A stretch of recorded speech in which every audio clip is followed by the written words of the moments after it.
রক্তে অর্জিত বাংলাদেশের মাটি, মানব সেবায় করব খাঁটি, এই স্লোগানকে সামনে রেখে চট্টগ্রামে অনুষ্ঠিত হলো এক ব্যতিক্রমী মানবিক উদ্যোগ।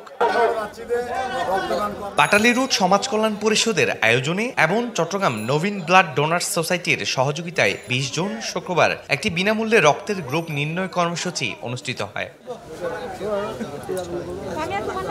সকাল 9টা থেকে দুপুর 3টা পর্যন্ত বাটালি রোড বরফকল বদিরখানার গলির মুখে চলে এই সেবামূলক কার্যক্রম। কর্মসূচিতে অংশ নেন এলাকার ছোট শিশু, কিশোর কিশোরী, যুবক যুবতী, বয়স্ক ও নারীরা। সকলেই স্বতঃস্ফূর্তভাবে তাদের রক্তের গ্রুপ নির্ণয় করেন এবং এই বিষয়ে সচেতন হন। পরিবার নিয়ে আসা অনেক অভিভাবক এমন উদ্যোগকে সাধুবাদ জানান। দেখতে আমাদের খুব পছন্দনীয়, দোয়া করব আর তারা যেন আরো সুন্দর করে অনুষ্ঠান করতে পারে। আয়োজকরা জানান অনেক মানুষ এখনো নিজের রক্তের গ্রুপ জানেন না। জরুরি প্রয়োজনে যেন কেউ বিপদে না পড়ে, সেজন্যই এমন উদ্যোগ। আমাদের এটার উদ্দেশ্য হলো যে আমাদের পুরো পাটালি রোড সমাজের আমাদের বাসিন্দারা আছে, প্রত্যেকটা মানুষের রক্তের যে গ্রুপগুলো নির্ণয় করা, এবং আমাদের কেউ যদি কোনো অসুবিধায় পড়ে রক্তের প্রয়োজন হয়, আমরা সবাই আমাদের এই সমাজে নক দিলে আমরা তাদেরকে রক্তের আমাদের নিজ গরজ আমরা পৌঁছায় দিব।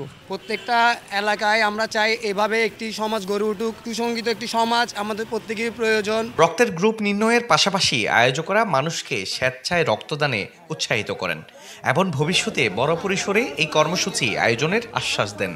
আসলে রক্তদান এমন একটা কর্মসূচি যেটা আপনার প্রয়োজন না হলে আপনি বুঝতে পারবেন না। হয়তো সবার কাছে এটা সহজ মনে হয়, যখন আপনি বিপদে পড়বেন ঠিক তখনই মনে হবে আপনার এই কর্মসূচিটা কেন দেওয়া হয়। অতীতে আমাদের অনেক কর্মকাণ্ড হয়েছে সমাজ কল্যাণ পরিষদের পক্ষ থেকে, বাটালি রোড সমাজ কল্যাণ পরিষদের পক্ষ থেকে। সামনেও ইনশাল্লাহ আমরা বিভিন্ন ফ্রি ওষুধ বিতরণ ক্যাম্পিং করব, এবং আমাদের চক্ষু যে চিকিৎসা সেবা ক্যাম্প ওইটা আমরা করব সামনে ইনশাল্লাহ। এই ধরনের উদ্যোগ সমাজে সচেতনতা ও মানবিক মূল্যবোধ বাড়াতে কার্যকর ভূমিকা রাখবে বলে মত দেন সংশ্লিষ্টরা। News desk, Chattala 24, Chittagong.